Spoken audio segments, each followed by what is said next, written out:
Hello, Drover Nation, and welcome back to the Green Room Podcast. As always, I'm Tanner Shoemaker. And I am Taylor Finney. We are the Sports Information Directors at USAO, and we are excited to keep taking you deeper into Drover athletics.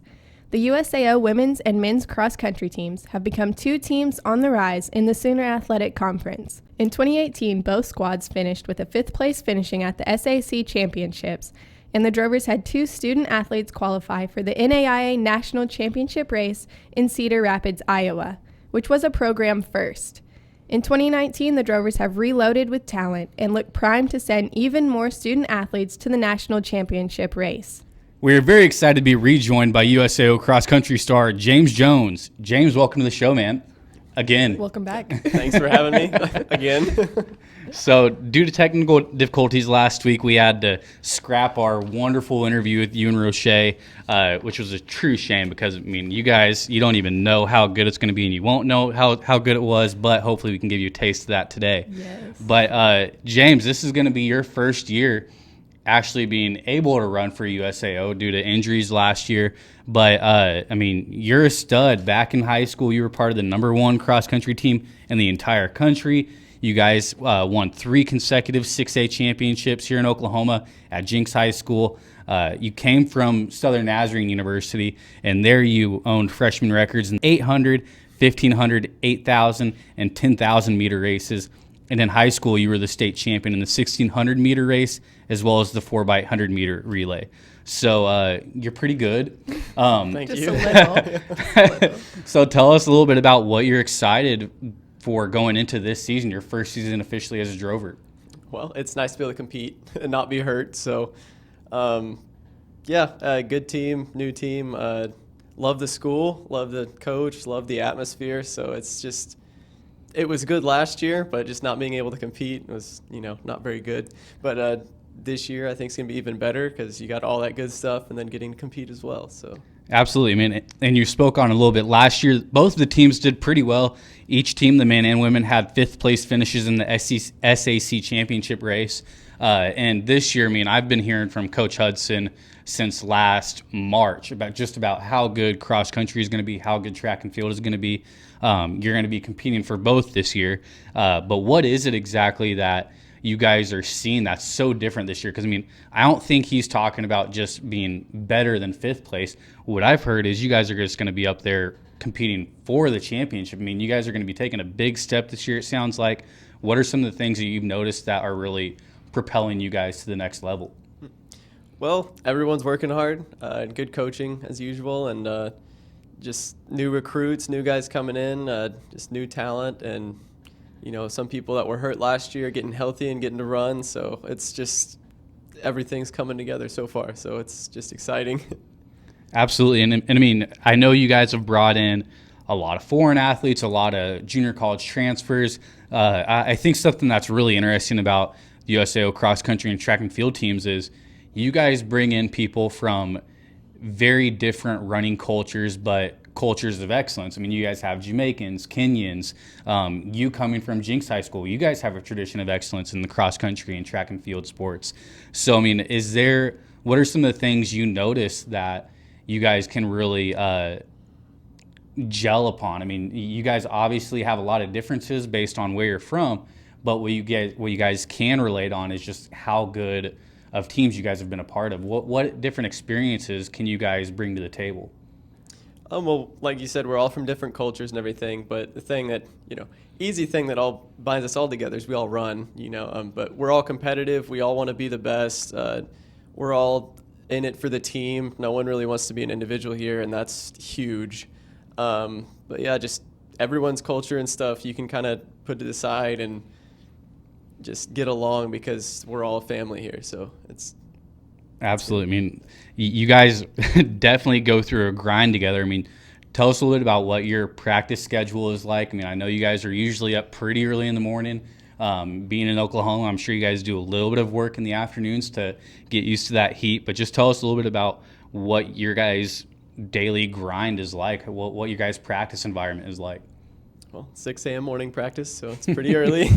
But we usually do about 2 to 3 workouts a week. Meet week, we'll do 1 or 2 workouts just because you got to get ready to race and compete well.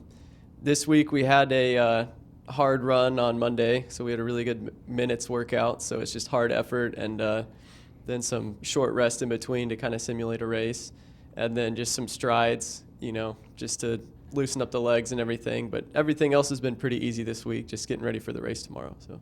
Well, you touched on it earlier when you were talking about coming from different cultures and that nobody wants to come here and be an individual, but cross country and track and field is kind of weird in that sense that you're running as an individual, but you're also running for your team and you're running against people on your team. So how do you kind of find a balance in that?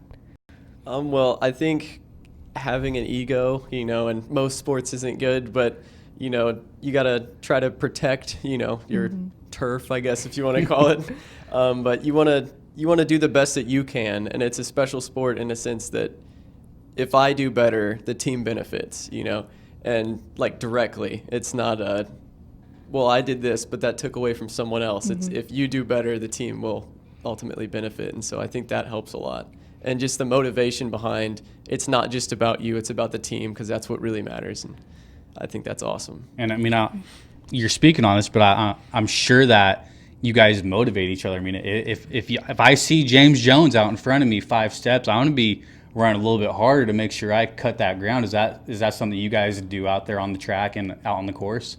Oh yeah, no, we had a workout a couple months ago where Siobhan would run every other 400 with us, and I know the ones that I was running without him were all based on time and effort and everything, just like, okay, come through at this pace and everything. Then the one Siobhan was in, I didn't have to worry about anything other than just run behind Siobhan. Yeah. And that's huge. Having someone to run with means everything. So you're speaking on running with someone. When you guys are practicing, do you have a certain group that you run with, or are there certain couple of people or a few people that you guys run with in everyday practice to work on? I don't know if drills is the right word, but you guys, I'm sure, have things that you need to work on together, but are there small groups that you guys work with in practice?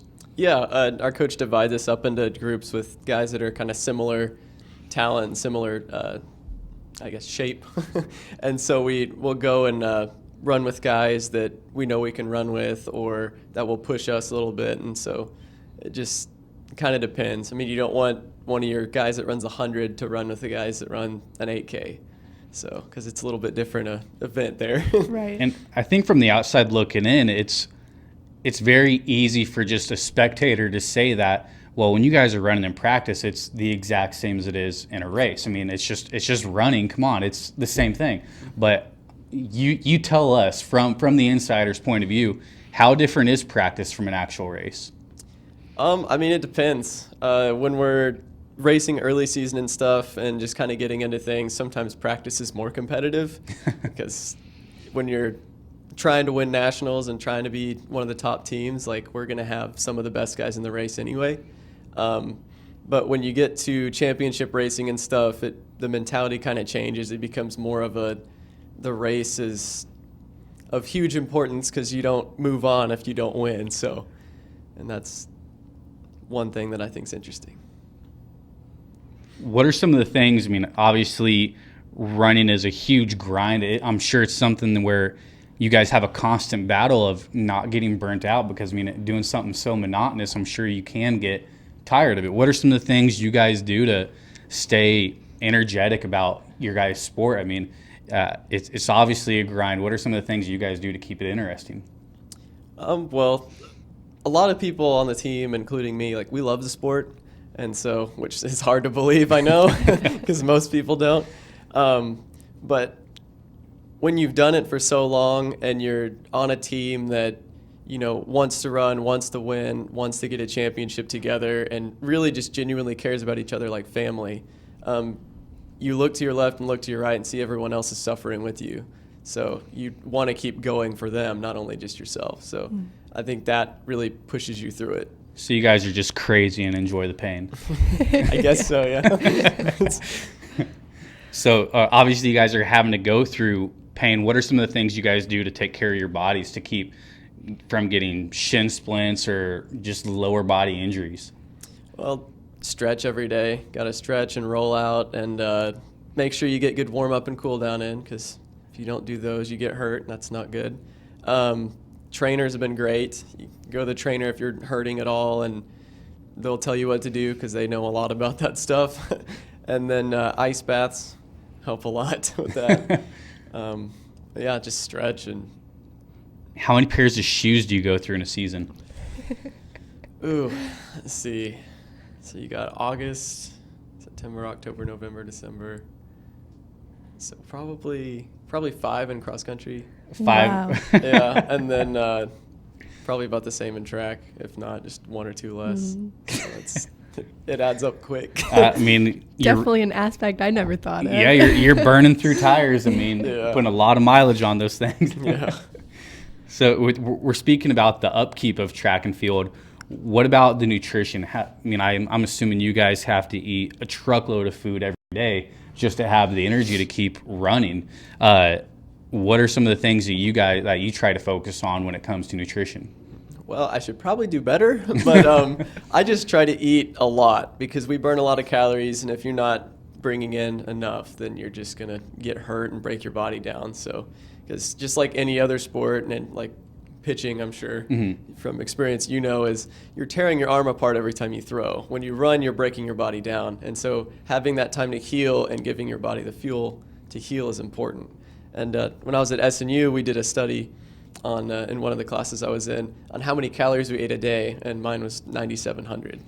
So we eat a lot. Yeah, I mean we all hear about how much you guys are having to eat. We know swimmers, Michael Phelps was notorious for eating over 10,000 calories a day, and I get what you're saying. It's got to be you want to put the right kind of foods in your body, but to get 10,000 calories in your body a day, you're probably not getting that just from salads and fruits. Yeah. So, what are some of the fun foods you eat to get that calorie intake? Well, one of the things I like in the calf is their chocolate chip cookies. So those are always good. But I eat just about anything. So one of my friends wants to go eat somewhere. I'm like, yeah, sure, let's go, and just eat whatever we want. So it's nice. Yeah, we'll burn it off in the morning, no problem. Exactly.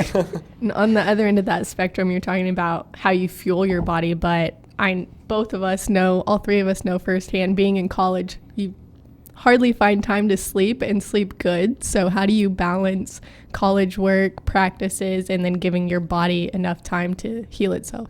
No social life. Exactly. No, it's really hard. You're supposed to get 8 or 9 hours a week, a day of sleep, and it might 8 be or 9 hours a week sounds about right. Yep. Yeah, but yeah, no, it's hard. Like last night, I went to sleep at about midnight. We had practice at 6 a.m, so that's pretty usual for me, unfortunately. But you got homework, you got class, you got practice, and everything, and just those things you have to do. So sleep kind of gets put to the wayside. But before a meet and everything, or especially a big meet, I'll make sure I get stuff done beforehand so I can sleep for once.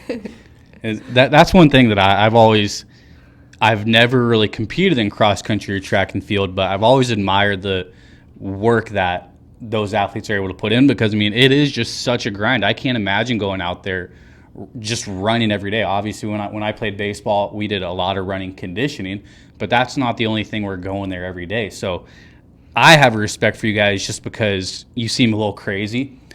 So hats off to you guys, because you guys have to put in so much work, and I admire it, and I think a whole lot of other people should. And it's not just for cross country, but for track and field, our field athletes. All the work you guys are having to put in is just ridiculous. It's literally nonstop training for you guys. And running is kind of one of those sports that, like you mentioned swimming earlier, it works nearly every muscle in your body. Especially in cross country, it's not getting a break. You're working your arms, your legs, your neck, and you're just working every muscle. So it's definitely difficult. Taylor, speaking on no break, James here, he's a cross country athlete as well as a track and field athlete.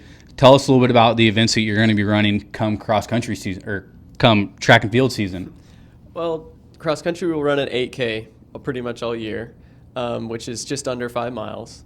And then track season, when I was at SNU, I was running mainly the 800, so a half mile. But I think here, Coach wants me to do the 1,500 and the mile, so just both of them are basically a mile long. And then the 5K as well, which is just over 3 miles. So, but I've done anything from the 800 to the 10K, so it's And so for those of you that don't know, cross country will get done, what, about October, November? yeah. And then hopefully November, middle of There you November. go. and then so how soon after that do you got to get ready for indoor track and field season? Because you guys will start up in either December or January, correct? Yeah. So usually it's 2 weeks and then your first indoor meet after cross country nationals, but it just depends on your schedule. That's a quick turnaround. So pretty much when you get to campus in August, you're in season all the way until June. Yep. Fun stuff. I mean, that's something that really no other athlete here on campus, unless they're a dual sport athlete, can relate to. I mean, a 9-month season, that's the same as what a professional baseball player would have. I mean, even more than that. So that just speaks to the level of grinding that you guys are having to do. Is you got to stay healthy, one, for 9 months, but also stay fueled and ready to go for 9 months. And that takes work. It does. It's a lot. But it's an easy sport and it's a hard sport at the same time, because anybody can go run. But since it's so easy to go run, you have to run a lot and run well to be good at it, because Right. anybody can go run a mile. But I think the word you're looking for is simple. Yeah. Maybe not easy, but Yeah. it's definitely simple. Yeah. And I mean, baseball is the same way. It's not, and it's, some people would see it as an easy sport, but really it's just a simple sport. I think you could say the same for just about any sport, but I mean, yours especially, you're one that can be considered monotonous. I mean, it's impressive.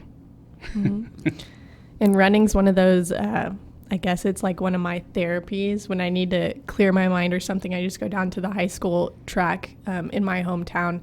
So since you guys do it at such a high level and for competition, do you still feel that peace if you say you've had a bad week and you're behind or you're stressed or something and you need to go out? Do you still feel peace going out and running?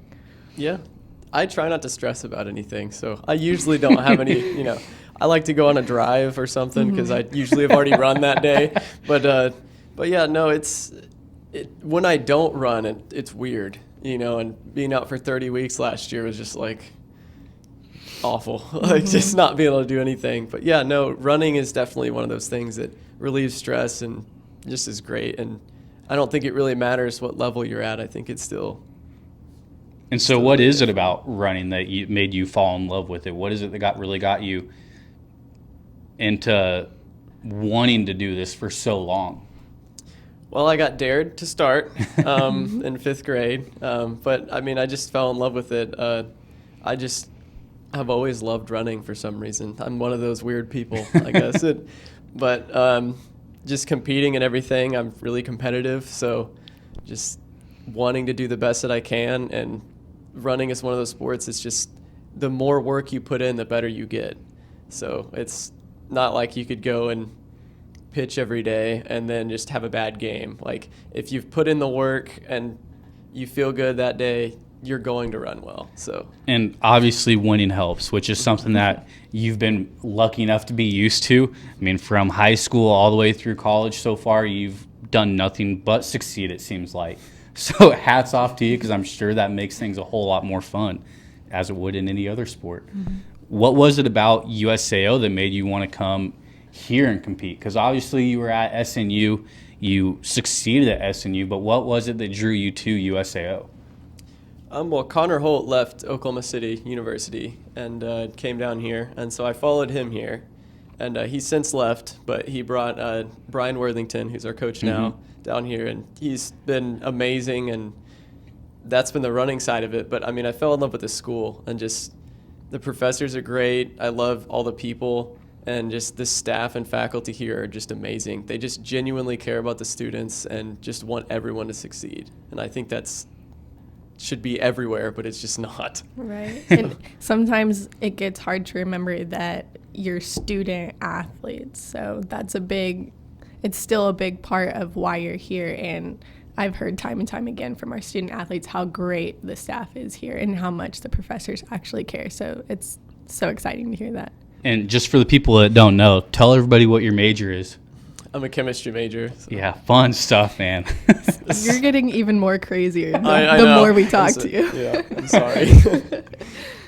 And so what is it that you look to do after your time here at USAO? Well, One thing I really want to do before I graduate is get an internship at Los Alamos and work in the nuclear labs down there. So Yeah, because I that'd be think fun. from what I saw in your bio, you were saying you wanted to work with the U.S. Navy on nuclear reactors, and Yeah. that definitely caught my eye. Wow. Most people usually don't even have a plan for after they graduate. That's awesome. What's some of the advice that you would have for your guys, freshmen and newcomers this year? Go to class, first of all. Got to do that. Get help from anybody that, offers it, which is professors, staff, other students, tutors, anything. Just everyone here is so helpful, so it's really no excuse. So do that. Running-wise, go to practice, listen to Coach because he's done it for a long time and he's a great coach. He's been successful, so yeah. I think you nailed it right there. And we're recording this a little bit early right now, but you guys will start the season tomorrow, which is Thursday, September 5th, down in Wichita Falls, Texas.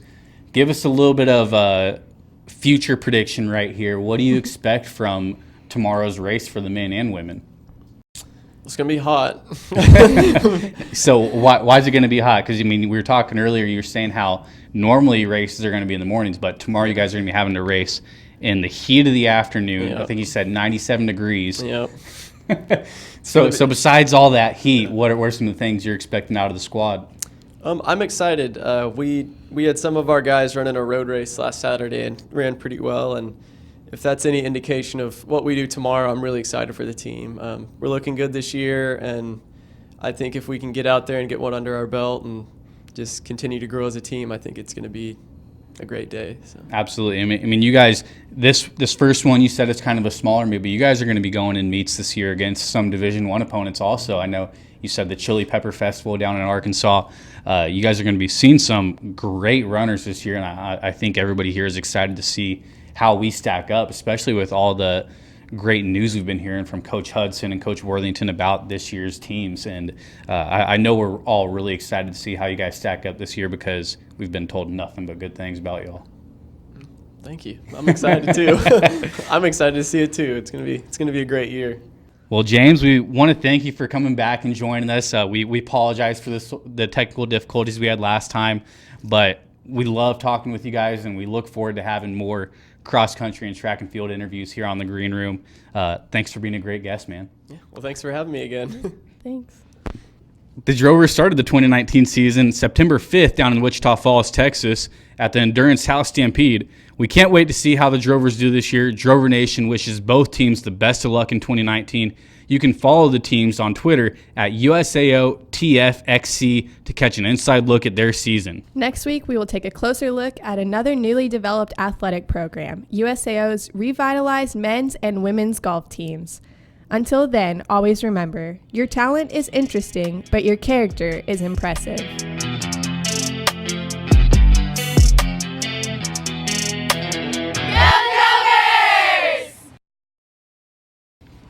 Right on.